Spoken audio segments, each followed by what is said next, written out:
The apartment was quiet that night, the kind of quiet that hums in your ears when all the appliances are off and the city's distant buzz leaks faintly through thin windows. My desk lamp glowed softly in the corner of our shared home office, casting shadows over a stack of bills, wedding catalogs, and the leather journal that had once been my safe place. The journal had been a gift from my father, back when I was a teenager full of restless thoughts. Its smell, that faint mix of aged leather and ink, always calmed me. It was the one place where my emotions didn't need to be polished for the world. I thought it was private. I thought it was mine. Camille, my fiancé, had a laugh that could fill a room. At first, that laugh had been everything to me, warm, inviting, like the sound of home after a long day.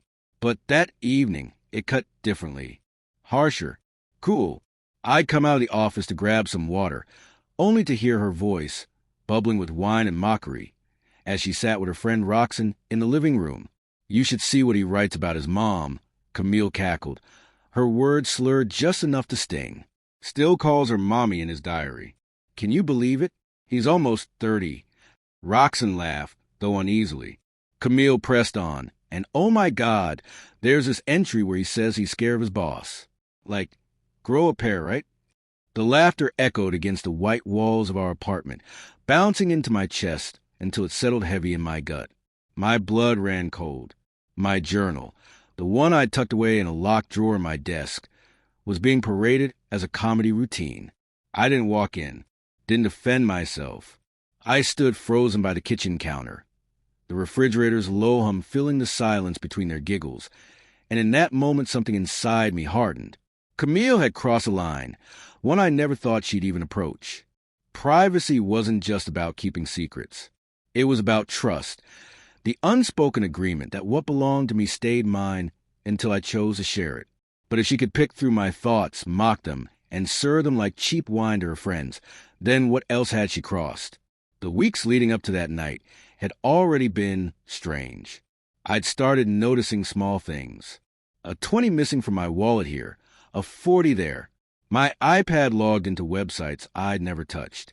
Camille knowing things I'd never told her, like the day my coworker pressing got written up, or that I was thinking about asking for a raise. At first, I chalked it up to coincidence. Couples know things. They pick up vibes, overhear details. But piece by piece, the puzzle formed a picture I couldn't ignore. Still, I didn't explode. I didn't accuse. Instead, a colder, quieter part of me began to scheme. That night, back in my office, I sat under the lamp with my leather journal spread open in front of me. The air smelled faintly of paper and dust, the kind of smell that makes you nostalgic without knowing why. My hand hovered over the page. If Camille wanted to snoop, if she wanted to turn my private words into entertainment, then maybe it was time she read something meant for her eyes. Something that would expose a betrayal without me ever raising my voice. And so, with careful strokes of my pen, I began to craft fiction. Not random fiction. Deliberate fiction. A new journal filled with half-truths and believable lies, woven tightly around one person Camille trusted without question, her younger brother, Damien. Damien was 25, restless, with a history of bad decisions hidden beneath a charm that could win over strangers. Always between jobs. Always pitching some half-baked business idea. Always borrowing just a little money to make it happen. Camille adored him, protected him, defended him when no one else would. So I wrote about Damien. March 3rd, Damien pulled me aside today. Says he knows a guy who can triple our wedding fund in 2 months. Camille can't know. She'd freak. But imagine surprising her with a fully paid honeymoon to Bora Bora.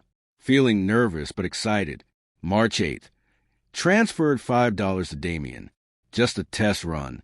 His guy showed me screenshots of other people's gains. Looks legit. Still, something feels off. March 15th. Damien says this is a limited window opportunity. Wants another $8,000. Basically draining the wedding fund. But if it works, 5 times our money. Can't stop thinking about how shocked Camille will be when it pays off. I added scribbles cross-outs and smudges to make it look real. I laced the entries with paranoia, notes about how I feared Camille was suspicious, about how I worried she might be snooping. The irony made me smirk. Each night, I placed the journal back in its drawer. Not perfectly. Slightly shifted. A page dog-eared. A bookmark moved. And sure enough, every few days, the position changed. Proof she couldn't resist. The trap was set. And all I had to do now was wait. It took 11 days. 11 long days of silence, of watching Camille go about her routine as if nothing had changed. 11 days of quiet breakfast where she scrolled through her phone while I sipped coffee, of dinners where she laughed too hard at shows I barely paid attention to. But I could see it, a flicker in her eyes when she looked at me, the kind of guarded calculation of someone holding a secret. She thought she was ahead of me. She thought she had caught me. The apartment felt different in those days. The warmth we'd once shared had cooled into something brittle. The air between us was full of unspoken words, like static before a storm.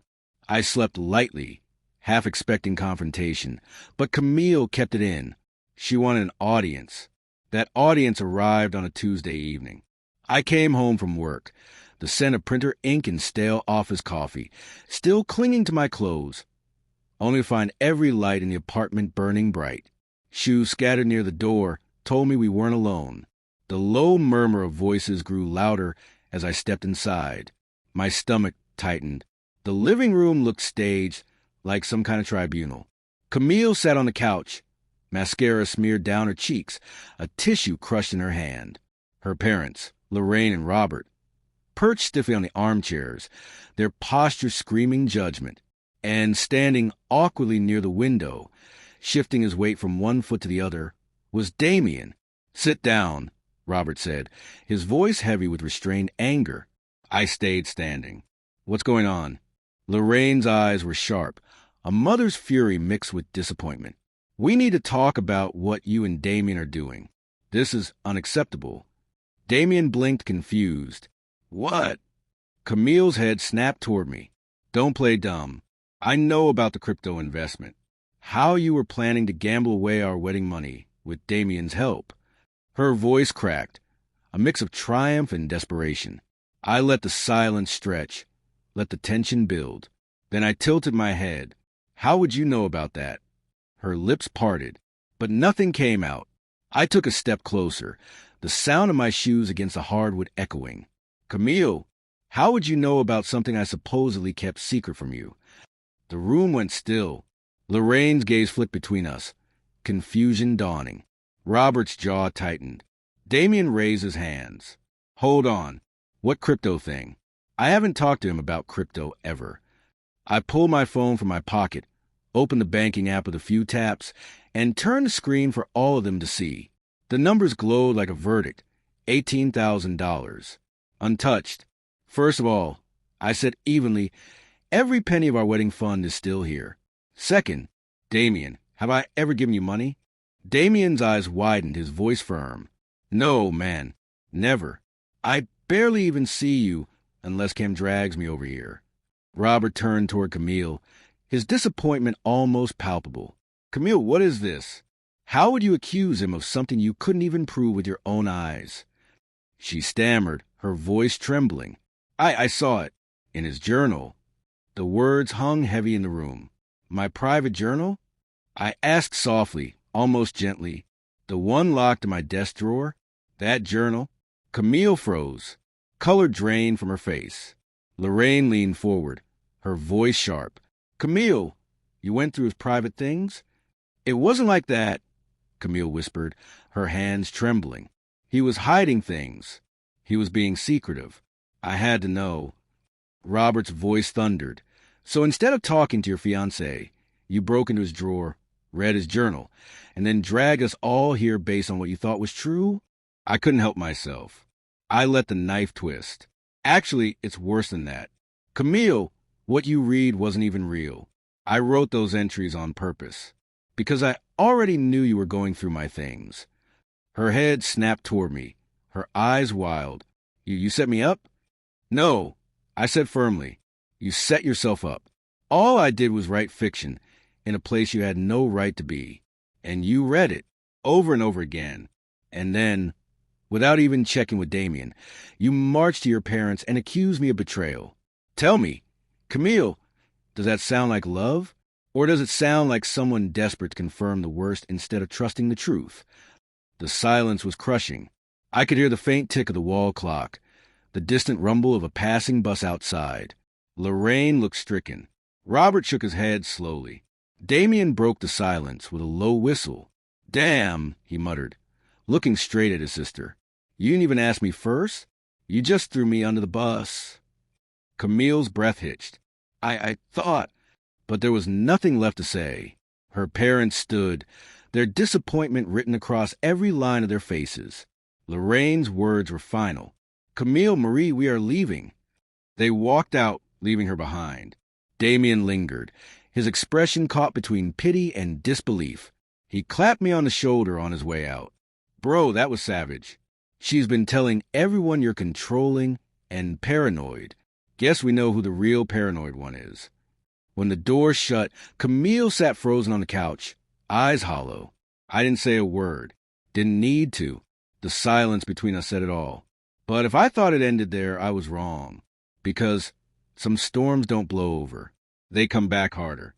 The morning after confrontation, the apartment felt like a war zone after the last cannon had fired. Everything looked the same. The couch where Camille had sat crying, the desk where my journal still rested. But the air was different. Heavy, oppressive, the kind of silence you don't break with casual words. I went about my routine like clockwork. Coffee, shower, work. Camille stayed in the bedroom with the door closed, the faint buzz of her phone, the only sign of life. I didn't try to talk to her. I didn't need to. Her silence told me everything. She was plotting her next move. For 2 days, nothing happened. 2 days of tension that clung to the walls. 2 days where her eyes followed me like shadows whenever we crossed paths. Then on the 3rd day, the storm broke. Not in private, not with me, but online. That morning, my phone buzzed endlessly on my desk at work. At first, I thought it was the usual, work emails, maybe a group chat. But the notifications didn't stop. By the time I checked, my heart sank. Facebook, Camille had gone public. Her post was long, dramatic, dripping with the kind of language designed to cut deep. She painted herself as a victim of a cruel man who had, in her words, set psychological traps in their relationship. She called me manipulative, controlling, abusive. The journal? According to her, it was evidence of my sickness. Proof that I'd written fake entries just to make her look crazy. Her friends rallied instantly. The comments section filled with outrage. Words like gaslighter and monster. People who didn't know me beyond smiling engagement photos now demanded my head on a stake. A few strangers messaged me directly, spitting venom, calling me a pathetic excuse for a man. One even sent a death threat. My chest tightened as I scrolled. The floor beneath me might as well have given way. For years, I had built myself on the idea that I was steady, rational, trustworthy. But here, in the twisted lens of Camille's post, I was nothing but a villain. But Camille had made a fatal mistake. She included details. Specifically, she wrote, "He wrote a fake journal to make me look crazy." Who does that? What kind of psycho creates elaborate traps for the woman he claims to love? I sat back in my chair, the hum of the office around me fading into the background. Because in her rush to control the narrative, she had admitted everything. That she had read my journal, that she had discovered it was fake, and that she had been caught. I could have stayed silent, could have let the storm pass. But sometimes silence is surrender, and I wasn't about to let lies define me. That evening, I made my own post. Calm, precise, ruthless in its simplicity. Yes, I wrote a fake journal. I began, but I only did so after discovering my fiancé had been breaking into my locked desk drawer, reading my private thoughts and mocking them with her friends. The fake journal contained a story about her brother that she believed without question and reported to her family as fact, nearly destroying his relationship with them. I'm not sorry for exposing someone who violates boundaries and lies. Then came the receipts. Screenshots Roxanne had sent me, apologizing for laughing along when Camille mocked my journal entries. A photo of the broken lock I found in the trash. Bank statements proving the wedding fund was untouched. I attached them all. The shift was immediate. Friends who had once cheered Camille now questioned her. The tide turned in real time, comment by comment. And then the nuclear bomb dropped. From Damien.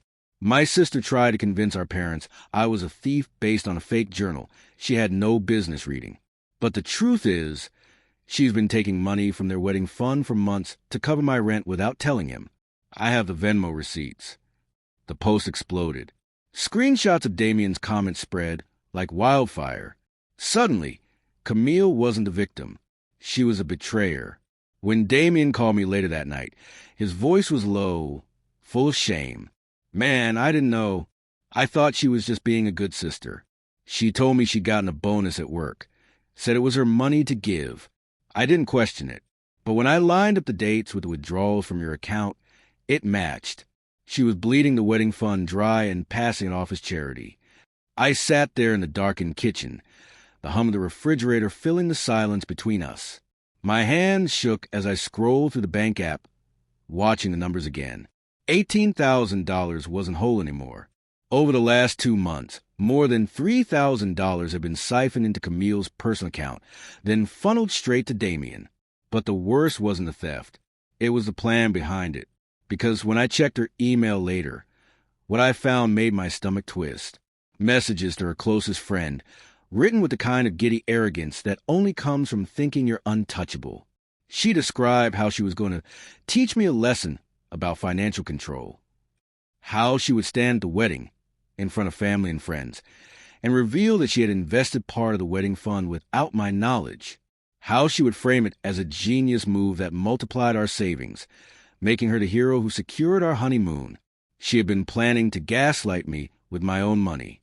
I remember sitting there, the glow of the laptop screen painting the kitchen in pale blue light, my chest so tight it hurt to breathe. 3 years together. 6 months engaged, $18,000 saved side by side, and she had reduced it all to a stage play where she'd shine, and I'd shrink. It wasn't just betrayal. It was humiliation, premeditated, calculated. That night, I sent her a single text. My hands didn't tremble as I typed. Found the money transfers. Wedding's off. Your things will be in boxes on the porch tomorrow at noon. I turned off my phone. And for the first time in weeks, I slept, but Camille wasn't done. Not by a long shot. Because when someone like her feels the mask slipping, they don't let it fall quietly. They rip it off and set the whole house on fire. And I hadn't yet seen how far she'd go. The morning after I sent that final text, the apartment was eerily quiet. Sunlight streamed to the blinds, painting pale golden lines across the hardwood floor, but the air felt heavy, like the pause before thunder. I had stayed up late boxing her belongings. Clothes folded neatly into cardboard, framed photos stacked carefully, makeup and perfumes tucked into plastic bins. It wasn't anger that guided me. It was clarity. 3 years of love, laughter, and shared dreams distilled down into boxes on a porch. Every thud of tape sealing a carton felt like the sound of finality. By noon, the boxes were stacked near the door. Her jewelry box on top, her favorite scarves folded inside, even her grandmother's ring. The engagement ring I had placed on her finger with trembling hands only months before, sat waiting. But this time, it wasn't a promise. It was evidence. I texted her one last time. Boxes are on the porch. I thought that would be it. Clean. Simple. Over. But Camille didn't understand endings. Not honest ones. At 12:45, the knock came. Sharp. Official. I opened the door to find 2 uniformed police officers standing on the porch, their expressions weary, as though they'd been through this before. And behind them, Camille, her hair disheveled, her eyes blazing, her voice pitched high with indignation. "Sir," one officer began, "we're here about a domestic dispute. Your fiancé is claiming you're refusing to return her belongings." I stepped aside, gesturing calmly toward the neatly stacked boxes. Everything she owns is right there, packed and waiting as I told her. Camille's face twisted. "He's keeping my grandmother's ring. That's mine. He has no right." I reached into a folder I prepared, because I knew she'd try this. I pulled out the receipt. "Actually, I bought this ring. Paid in full. Her name's not on it. What she does have receipts for is her share of the wedding fund, money she secretly siphoned to her brother. I have the bank statements here and emails where she planned to manipulate me. The officers exchanged a look. Camille's voice rose, shrill and cracking. He's gaslighting me. He's twisting everything. He ruined my life. One officer sighed, rubbing his temple. Ma'am, this sounds like a civil matter. You'll need to pursue it in court. That was when Camille snapped. Her voice climbed to a scream, her words spilling fast, messy, desperate. You don't understand. He's abusive. He's controlling. He tricked me. He set traps for me like a psycho. And now he's turning everyone against me. Neighbors had begun to gather. Curtains shifted in windows. Phones appeared, raised like a silent jury. A few words into her tirade, I realized people were recording. Camille, blinded by rage, didn't. Her shrieks echoed through the street, raw and venomous. She lunged toward the boxes, kicking one so hard it tumbled open, spilling sweaters across the porch. One officer stepped in front of her, steady but firm. Ma'am, calm down. Right now. But Camille couldn't stop. Couldn't see that her audience was no longer her family, but strangers with cameras. The same fire she thought made her powerful now consumed her, leaving only smoke and ashes. I stood silent, arms crossed, watching her unravel. Not out of cruelty, but out of recognition. For the first time, she wasn't in control of the narrative. The world could see the real Camille. By the time the officers guided her away, neighbors whispering, phones buzzing, the damage was done. Within hours, clips of entitled fiancé meltdown hit TikTok. Her voice, shrill and unhinged, paired with captions that burned her reputation to the ground. The internet was merciless. I thought maybe that would be enough. That humiliation might finally make her stop. But Camille didn't stop. She couldn't. Over the next week, she doubled down online. She posted long rants, claiming I was abusive, manipulative, a narcissist who had destroyed her life. She painted herself as a survivor of a toxic relationship. Her friends, or what remained of them, cheered her on. But the cracks in her story widened. Damien, perhaps out of guilt or perhaps out of his own survival instinct, posted the Venmo receipts himself. Screenshots of transfers, notes that matched dates she had told me she was working late, or covering extra bills. Each post he made dug the hole deeper. Her parents, Lorraine and Robert, stayed quiet at first, but family silence as weight. Whispers spread. Cousins started talking. Aunts compared notes. Old debts resurfaced like corpses in shallow water. I got the first real confirmation one night, when Damien called again. His voice was heavy, not with anger but resignation. Man, he said, you're not going to believe this. Turns out, Camille's been playing everyone. She told Aunt May you needed $2,000 for gambling therapy. Told Grandma you were drowning in student loans. Told our cousin you were financially abusive, and she needed emergency funds. All lies. Altogether, she scammed about $15,000 out of the family. Over the years, always with some story, the pieces clicked into place. The fake journal wasn't just bait. It was a mirror.